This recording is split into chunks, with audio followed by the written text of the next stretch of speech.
नमस्कार। स्वागत है आप सभी का एक बार फिर गजब एकेडमी पर। यूपी टेट 2026 की हिंदी की class super 30 question most important question की सीरीज चलने वाली है। आशा है कि आप लोग देख रहे होंगे, अच्छे से समझ रहे होंगे। पेपर की डेट बहुत ही नज़दीक आती चली जा रही है। 2, 3, 4 जुलाई को जो पेपर होना है, गजब एकेडमी पर सीडीपी, मैथ और हिंदी इनकी क्लासेस रेगुलर रूप से चलाई जा रही हैं। गजब एकेडमी पर जाइए, प्लेलिस्ट बनी हुई है और वहाँ से हिंदी, सीडीपी, मैथ की क्लासें आप देख सकते हैं। और आप कमेंट में ज़रूर बताया करिए कि क्लास कैसी लग रही है। चैनल पर अगर पहली बार आए हैं तो चैनल को सब्सक्राइब कर लीजिए। चलते हैं अपने पहले क्वेश्चन की ओर। पहला क्वेश्चन है, चिरंतन शब्द का विलोम निम्नलिखित में से कौन सा होगा?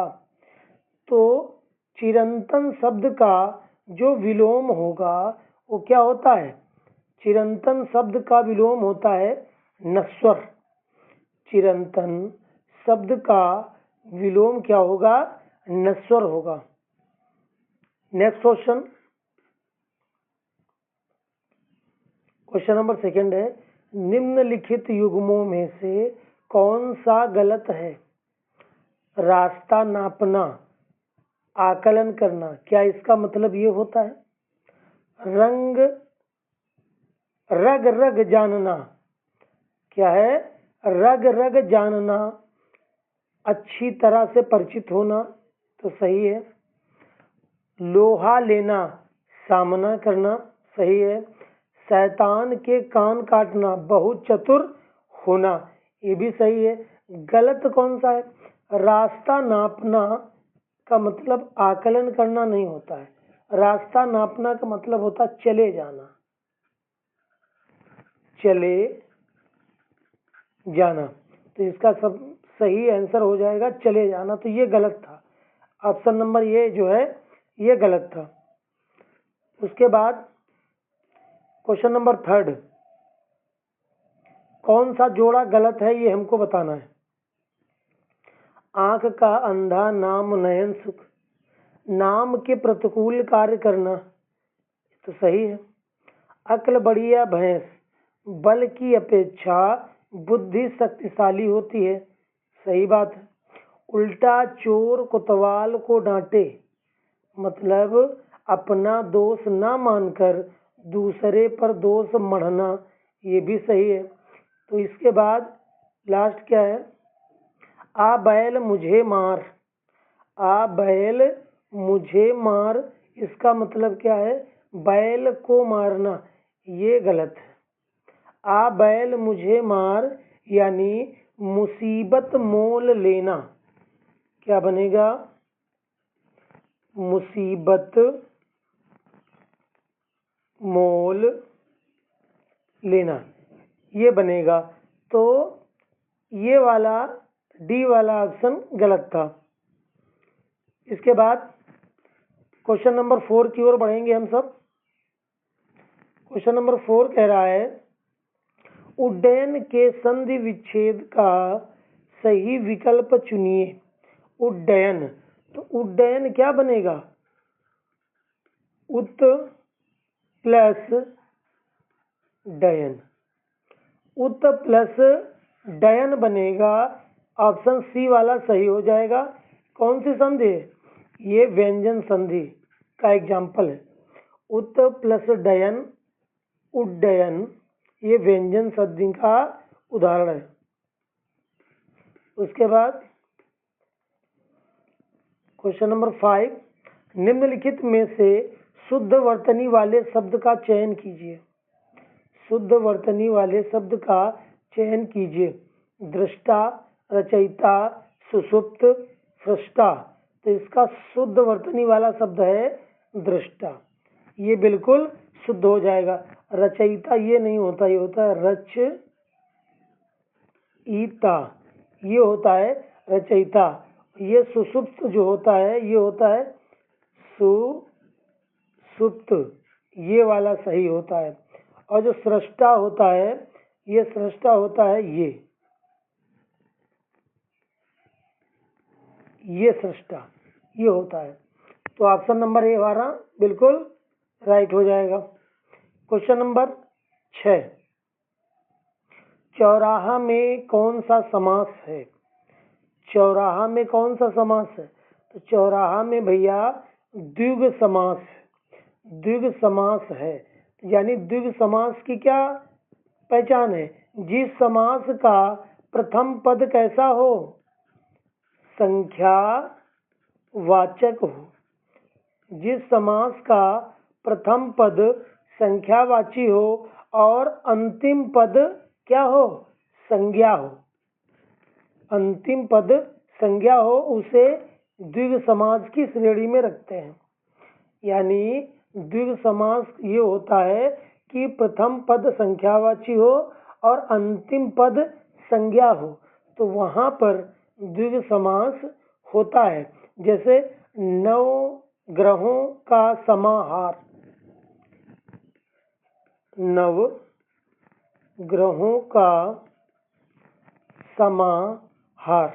तो 9 ग्रहों का समाहार यानी क्या हो जाएगा? ये हो जाएगा 9 ग्रह हो जाएगा।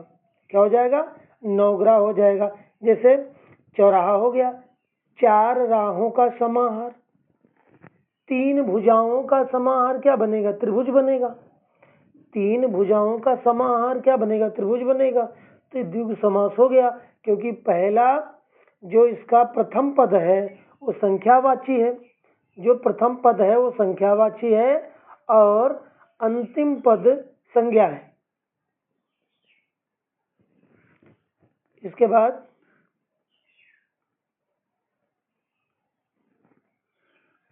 क्वेश्चन नंबर 7, अंदर अंदर कड़ाही में गुड़ पगना का अर्थ क्या होगा? यानी गुप्त मंत्रणा करना या गुप्त मंत्रणा होना। इसका सही जवाब हो जाएगा गुप्त मंत्रणा करना। उसके बाद क्वेश्चन नंबर 8, क्वेश्चन नंबर 8, किस समास में कोई पद प्रधान नहीं होता है? यानी ऐसा कौन सा समास है जिसका कोई भी पद प्रधान नहीं होता है? तो सही जवाब क्या हो जाएगा? इसका सही जवाब हो जाएगा बहुव्रीहि समास। बहुव्रीहि समास में जो है इसका कोई भी पद प्रधान नहीं होता है, यानी दोनों पद मिलकर जो है एक नया अर्थ प्रकट करते हैं। क्या करते हैं? दोनों पद मिलकर नया अर्थ प्रकट करते हैं। यानी बहुव्रीहि समास का जो है इसका कोई भी पद प्रधान नहीं होता है और इसमें दोनों पद मिलकर एक नए पद का सृजन करते हैं। जैसे पीतांबर, पीतांबर, पीतांबर, पीला है अंबर जिसका, यानी पीत है अंबर जिसका। कौन? श्री कृष्ण, श्री कृष्ण। इसके बाद क्वेश्चन नंबर 9 देखते हैं, स्वर किसका भेद है? स्वर किसका भेद है? तो ये पता होगा आपको, नहीं पता है तो अभी जान लीजिए। स्वर जो है ये वर्ण का भेद है। किसका भेद है? वर्ण का भेद है। यानी वर्ण जो है उस मूल ध्वनि को कहते हैं जिसका खंड न हो। वर्णों का कोई खंड नहीं होता है। हिंदी में 52 वर्ण होते हैं। हिंदी में वर्णों की संख्या 52 है, जिसे जो है आप उच्चारण और समूह को इसके क्या कहते हैं? वर्णमाला कह देते हैं। क्या कहते हैं? वर्णमाला कहते हैं। और स्वरों की संख्या कितनी होती है? 11 होती है। इसके बाद क्वेश्चन नंबर 10 देखते हैं, अत्याचार शब्द में उपसर्ग कौन सा है? तो अत्याचार शब्द में अति उपसर्ग है। कौन सा उपसर्ग है? अति उपसर्ग है। जैसे अतिकाल हो गया, अतिशय हो गया, अतिशय हो गया। इनमें सब में अति उपसर्ग है। क्वेश्चन नंबर 11, जब छात्र शिक्षक की भाषा का अनुकरण करें तो उसे क्या कहते हैं? अनुकरण का सिद्धांत कहते हैं। तो पढ़ाई आपने, जब छात्र शिक्षक की भाषा का अनुकरण करेंगे, शिक्षक की बात को समझेंगे, उसको फॉलो करेंगे, तो वो क्या, कौन सा सिद्धांत कहलाएगा? अनुकरण का सिद्धांत कहलाएगा। इसके बाद क्वेश्चन नंबर 12 देखते हैं। अंबर पनघट में डुबो रही तारा घाट उषा नागरी में कौन सा अलंकार है? तो इसमें भैया रूपक अलंकार है। कौन सा अलंकार है? रूपक अलंकार है। यानी आप कह सकते हैं इस पंक्ति में जो है अंबर, तारा और उषा ये सब उपमेय है। क्या है? उपमेय है। घट और नागरी ये उपमान है, ये उपमान है। तो इस वजह से जो है यहाँ पर रूपक अलंकार हो जाएगा। क्वेश्चन नंबर 13, ऊष्म वर्ण, ऊष्म वर्ण क्या होते हैं? सा सा साहा, सा सा साहा ये होता है। सा सा साहा ऊष्म व्यंजन क्या होते हैं? ये सा ये बनेगी, यानी सा सा सा हा, ये ऊष्म व्यंजन होते हैं। यानी इनका जो है उच्चारण एक प्रकार की रगड़ या घर्षण उत्पन्न करता है। रगड़ या घर्षण उत्पन्न करता है। बोल के देखिए, सा सा सा, तो ये घर्षण उत्पन्न कर रहा है। इस वजह से इनको ऊष्म वर्ण कहते हैं और इनकी संख्या 4 होती है। इसके बाद क्वेश्चन नंबर 14, मेढक का तत्सम रूप क्या है? तो मेढक का तत्सम रूप,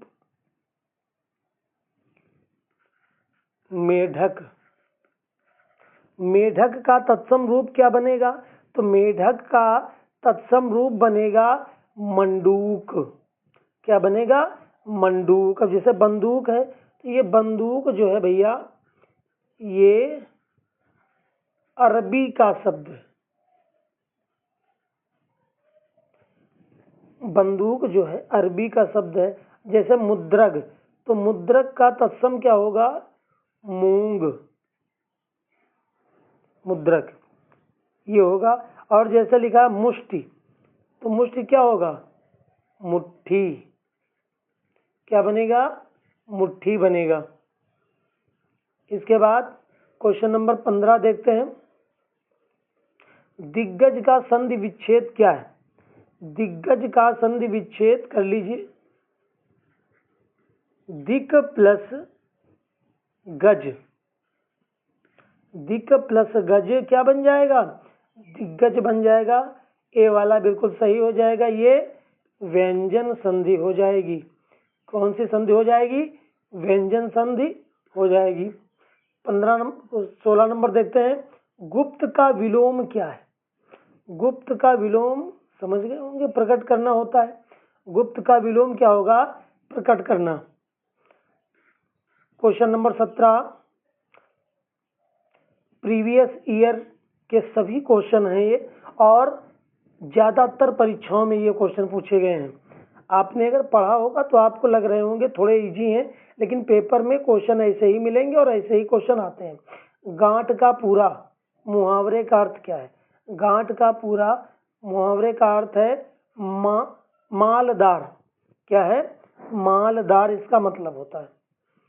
इसके बदले 18, लक्ष्य का अनेकार्थी शब्द क्या होगा? लक्ष्य। तो लक्ष्य का अनेकार्थी क्या होगा? निशाना या उद्देश्य। कहते नहीं कि उसकी निगाहें लक्ष्य पर ही हैं, तो निशाना या उद्देश्य ये जो है लक्ष्य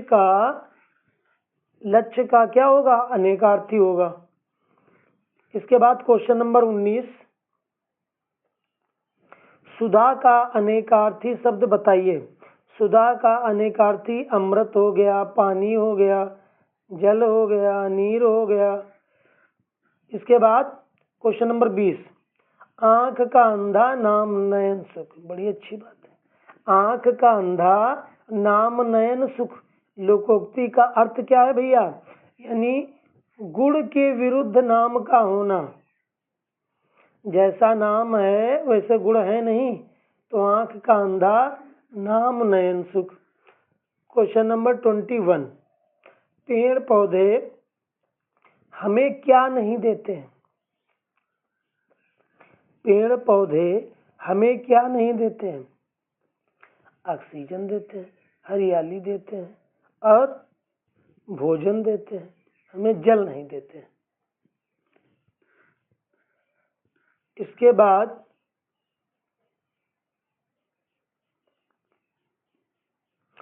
पर्यावरण असंतुलन का दुष्परिणाम क्या है? पर्यावरण असंतुलन अगर है तो दुष्परिणाम उसका क्या होगा? पर्यावरण प्रदूषण के चलते घातक बीमारियां बढ़ेंगी। बिल्कुल सही है। पेड़ पौधों में जो है की कमी के कारण बाढ़, अनावृष्टि, सूखा और भूमि क्षरण की समस्याएं पैदा होंगी। और क्या होगा? ऑक्सीजन की कमी के कारण कार्बन डाइऑक्साइड होगी और छायादार वृक्षों में फल नहीं लग पाना। तो ये डी वाला बिल्कुल हमारा सही हो जाएगा। उसके बाद कविता शिक्षण की विधि है। कविता शिक्षण की विधि है 23 नंबर क्या है? लेखन प्रणाली, अर्थबोध प्रणाली, कौशल प्रणाली, अक्षरबोध प्रणाली। तो इसका सही जवाब हो जाएगा अर्थबोध प्रणाली। क्वेश्चन नंबर 24, शब्द और विलोम की दृष्टि से निम्नलिखित में से कौन सा विकल्प सही नहीं है? कौन सा विकल्प सही नहीं है? लोलूप, लोलूप क्या क्या हो जाएगा? संतुष्ट, ठीक है। यौवन का वार्धक्य, एकांगी का सर्वांगीण और विश्लेषण। विश्लेषण, विश्लेषण का क्या होगा? संश्लेषण होता है। संश्लेषण, संश्लेषण हो जाएगा विश्लेषण का। 25 नंबर, हम लोग 25 नंबर पर आ चुके हैं। और अभी भी अगर आपने सब्सक्राइब नहीं किया है तो आप सब्सक्राइब कर दें और एक लाइक कर दें, जिससे हमें मोटिवेशन मिलता है और हम और भी अच्छे तरीके से आगे कोशिश करते हैं कार्य को करने के लिए। क्वेश्चन नंबर 25, निम्नलिखित में से कौन सा विकल्प सही नहीं है? कौन सा विकल्प सही नहीं है? तो इसका सही जवाब क्या हो जाएगा? कृति यानी निकृष्ट पुरुष। कृति का मतलब निकृष्ट पुरुष नहीं, निपुण होता है। निपुण, अंतर, अन्योन्य प्लस परस्पर, कृति प्लस रचना, अन्याय प्लस और। क्वेश्चन नंबर 26, आए थे हरिभजन को ओटन लगे कपास, मुहावरे का अर्थ क्या होगा? आए थे हरिभजन को ओटन लगे कपास। इसका सही जवाब होगा किसी कार्य विशेष की उपेक्षा कर दूसरे कार्य को करना। आए थे करने क्या और करने क्या लगे, ये इसका सही जवाब हो जाएगा। उसके बाद क्वेश्चन नंबर 27, वाक्य और उसके भेद से संबंधित कौन सा जोड़ा गलत है? कौन सा जोड़ा गलत है? जो प्रथम आएगा वह पुरस्कार पाएगा, ये मिश्र वाक्य है। आगे, नेता ने भाषण दिया और चला गया, ये भी संयुक्त वाक्य है। बच्चे नाश्ता करके विद्यालय गए, सरल वाक्य है। या किस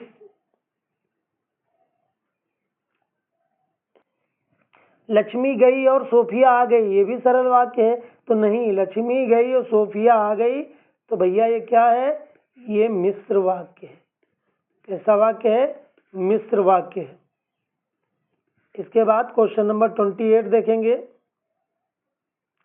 वाक्यांश के लिए एक शब्द से संबंधित कौन सा जोड़ा गलत है? कौन सा जोड़ा गलत है?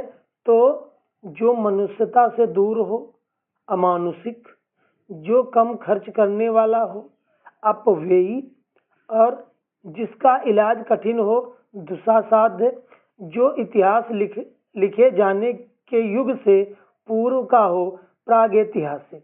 तो इसका सही जवाब क्या हो जाएगा? इसका सही जवाब हो जाएगा ये बी वाला, जो कम खर्च करने वाला हो उसे अपव्ययी नहीं मित व्ययी बोलते हैं। क्या है वो? मित व्ययी कहलाता है वो, जो कम खर्च करने वाला है उसे मित व्ययी कहते हैं। इसके बाद क्वेश्चन नंबर 29, विराम चिन्ह की दृष्टि से कौन सा वाक्य अशुद्ध है? तो इसमें मैं क्या कहता, महक, रागिनी, श्वेता आदि भी आई हैं, ये सब अब गाना गाएंगी। नहीं, कल मैं तुम्हारे घर नहीं आ सकूंगा। उसने पूछा तुम कहाँ थे? तो इसका सही जवाब हो जाएगा नहीं। ये नहीं, कल मैं तुम्हारे घर नहीं आ सकूंगा, ये लगेगा। क्वेश्चन नंबर लास्ट, लोकोक्ति और अभिप्राय का जोड़ा सही सा जोड़ा गलत है, यानी कौन सा जोड़ा गलत है ये हमको बताना है। देखिएगा, कौन सा जोड़ा गलत है ये हमको बताना है। कड़ाही से गिरा, चूल्हे में पड़ा, एक आपत्ति से छुटकर दूसरी विपत्ति में पड़ गया, ये भी सही। घी भी खाओ और पगड़ी भी रखो, इतना खर्च करो कि इज्जत बनी रहे। ओस चाटे प्यास नहीं बुझती, बड़े काम के लिए विशेष प्रयत्न की जरूरत। तो इसका सही जवाब क्या हो जाएगा? काठ की हांडी बार बार चूल्हे पर नहीं चढ़ती, यानी काठ की हांडी जो है बार बार चूल्हे पर नहीं चढ़ती, ये गलत हो जाएगा। यानी इसका सही जवाब क्या होगा? इसका सही जवाब होगा धोखेबाजी हर बार नहीं चलती। धोखेबाजी